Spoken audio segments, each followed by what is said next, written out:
আপনারা যারা শান্তির কাজে আসতে চান তাহলে কিন্তু এই কাজে আসতে পারেন। আমি আজকে আপনাদেরকে একটা কাজ দেখাবো সরাসরি, এবং এটা বিস্তারিত আপনাদেরকে আমি জানাবো। তো আমার চ্যানেলে যদি আপনি নতুন হয়ে থাকেন অবশ্যই আমার চ্যানেলটি সাবস্ক্রাইব করবেন অ্যান্ড ভিডিওটি স্কিপ না করে সম্পূর্ণ ভিডিওটি দেখেন, আশা করি বুঝতে পারবেন। সো কথা না বাড়িয়ে চলেন জানা যাক এই সম্পর্কে।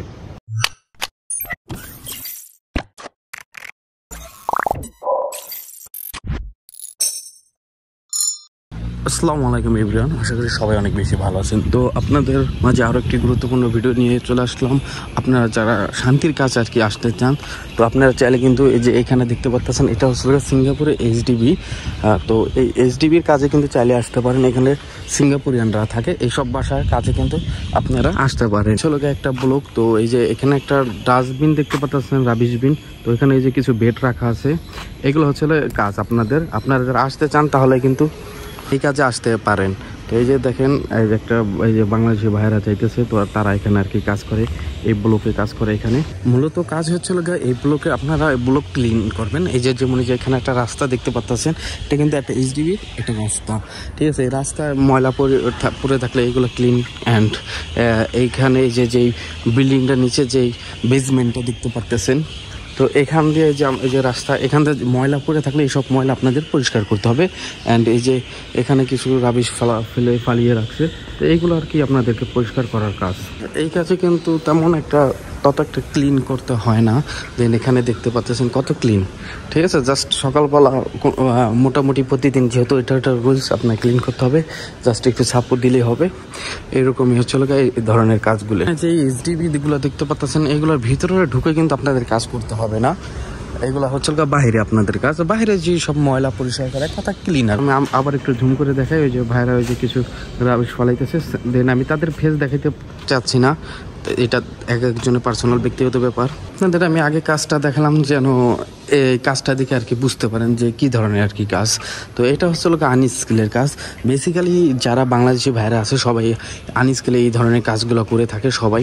এই আনস্কিলের এই কাজটা যেই আপনার হচ্ছে ব্লক ক্লিনারের যে কাজটা, এই কাজটা খুবই শান্তি একটা কাজ। বাট একটাই সমস্যা, এটা হচ্ছে এই কাজটার একটু বেতন কম, এই জন্য আর কি অনেকে আসতে চায় না। অ্যান্ড আপনারা যারা আর কি একটু কষ্টের কাজ কম করতে চান, এর কাজ করতে চান, তাদের জন্য এটা বেস্ট। অ্যান্ড এই কাজে বর্তমানে আসতে প্রায় আমি যতটুকু দালাল আছে ওদের কাছ থেকে শুনলাম, প্রায় 9-10 লক্ষ টাকার মতো তারা নিয়ে থাকে। যে আসতে এক সময় টাকা লাগতো 4 লাখ, 4.5 লাখ কিংবা 5 লাখ, 4 থেকে 5 লাখ টাকার মধ্যে কিন্তু লাগতো। বাট ইদানিং বর্তমানে 2023-24-25 সাল থেকে শুরু হয়েছে অনেক টাকা। এটা দালালদের ওদের একটা বিজনেস হয়ে গেছে, প্রচুর টাকা নিয়ে থাকে। আপনাদের তো আমি কাজটা তো দেখালাম। দেন এটা হচ্ছে বেতন, আপনার স্যালারি আসবে মেবি। আপনার যদি কাজে আসেন তাহলে আপনাদের পার ডে বেসিক যে ডলার ধরা হবে, $20 মতো যদি স্যালারি হয়, আমার আইডিয়া অনুযায়ী আপনার প্রতি মাসে 500 কিংবা 550 অথবা $450 মতো আসবে।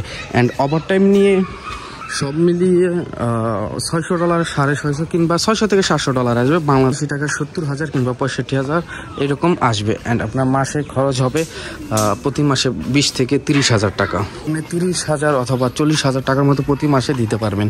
তো আপনারা এরকম যদি আসতে চান, 30,000 অথবা 40,000 টাকা নতুন অবস্থায় পাঠাতে পারবেন, তাহলে কিন্তু আপনারা আসতে পারেন। অ্যান্ড আপনাদের কাছে একটা রিকোয়েস্ট থাকবে যে 8 লাখ কিংবা 10 লাখ এত টাকা আসেন না, 5 লাখ কিংবা 5.5 লাখ, সর্বোচ্চ 5.5 লাখ, এর উপরে না। যদি এর উপরে হয়ে থাকে তাহলে যদি আপনি 30,000 কিংবা 40,000 টাকা করে যদি দিয়ে থাকেন প্রতি মাসে, তাহলে একটু ভেবে দেখেন যে আপনার কত বছর সময় লাগবে। মিনিমাম তো 4 বছর 3 বছর সময় লেগেই যাবে। দেন এত বছর আপনি যেই টাকা দিয়ে আসছেন, ইনভেস্ট করছেন, এই টাকা তুলতেই যদি লাগে, এই জন্য আমি আর কি আপনাদের কাছে একটা রিকোয়েস্ট করবো যে 8 লাখ 9 লাখ 10 লাখ এত টাকা দিয়ে আইসেন না। সর্বোচ্চ 5 লাখ টাকা যদি হয় তাহলে এই কাজে আসতে পারে। অ্যান্ড এটা একটা শান্তির কাজ, ভালো কাজ। আর আস্তে আস্তে বেতন বাড়ে, অ্যান্ড ভালোভাবে কাজ করতে হবে। আবার একটা ভয় থাকে যে যদি দেশে পাঠিয়ে দেয় তাহলে কিন্তু আবার নতুন করে 5 লাখ 6 লাখ যে টাকা আসবেন, বর্তমানে যেহেতু 10 লাখ টাকা লাগে, ওই 10 লাখ টাকাই লাগবে। জানি না আপনাদেরকে আমি কতটুকু বুঝে দিতে পারছি। সো আজকের ভিডিও আমি এখানে শেষ করতেছি। অন্য কোনো বিষয় যদি জানতে চান অবশ্যই আমাকে কমেন্ট করে জানাবেন। বিষয় নিয়ে কমেন্ট বেশি পড়বে, ওই বিষয় নিয়ে আমি আবার নেক্সট ভিডিও বানাবো। তো আজকের ভিডিও এখানে শেষ করতেছি। ভালো থাকবেন, খোদা হাফেজ।